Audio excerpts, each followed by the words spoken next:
Je donne la parole à Monsieur Chassier.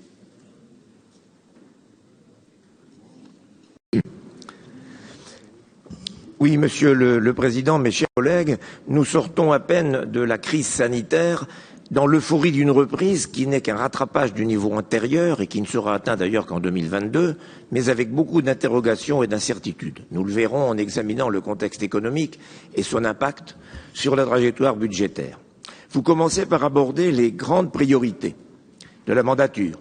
Mieux vivre dans la région, transformer notre monde économique, soutenir nos territoires. Cela reste, avouez-le, des énoncés assez vagues, mais qui reflètent les incohérences et les faiblesses rédhibitoires de la loi NOTRe. D'ailleurs, pour le Césaire, nous sortons en partie du champ de nos compétences et cela nécessiterait une véritable clarification. Nous avions voté contre le budget 2021, selon nous sans véritable stratégie, et dont les objectifs ne répondaient ni à l'urgence, ni à une politique de relance au-delà des retombées de la dépense publique, ni aux attentes du monde économique et de nos concitoyens. Les orientations pour 2022 ne corrigent pas cette impression. Vous souhaitez engager la région vers un nouveau modèle de développement environnemental, économique et social. Vous le savez parfaitement, au-delà de la question des compétences, cela dépasse très largement le cadre de la région et sa capacité de faire, alors que l'exercice est déjà difficile au niveau d'un seul pays. Mais au-delà de la posture incantatoire, nous redoutons la multiplication d'objectifs, de contraintes, de conditionnalités, suivez mon regard qui se tourne vers Glasgow, ce qui risque de pénaliser tous les acteurs de l'économie régionale. Encore une fois, la stratégie du développement économique est la compétence et la responsabilité de l'État, à condition bien sûr qu'un État souverain joue pleinement le rôle qui est le sien. Je reprendrai rapidement quelques points parce que le temps me contraint. Sur le GIP Pro Santé, nous y reviendrons. J'avais souligné en commission permanente les difficultés de recrutement et les présidents de département affichent carrément leur scepticisme. Pourquoi n'ont-ils pas été davantage associés? Sur le volet économique, nous attendons de voir se concrétiser la mobilisation pour la réindustrialisation, la relocalisation, la reterritorialisation. C'est un point sur lequel nous avons eu raison depuis longtemps et avant les autres. Mais il faudrait aussi évaluer à la fois la pertinence des objectifs et l'efficacité des dispositifs.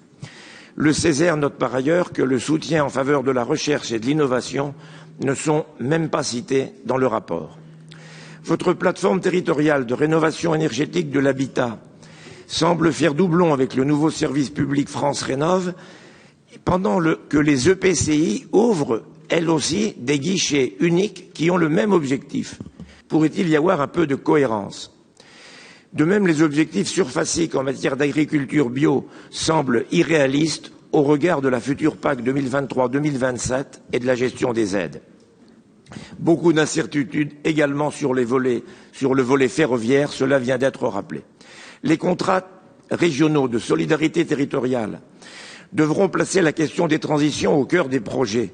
Comment cela va-t-il se traduire? Jusqu'où ira le chantage de vos alliés écologistes?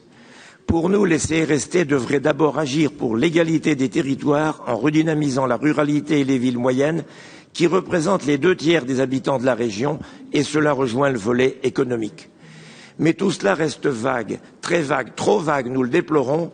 Nous verrons au budget primitif comment tout cela va se traduire, mais l'exercice s'avère compliqué au regard des ambitions parfois contradictoires des différentes composantes de votre majorité.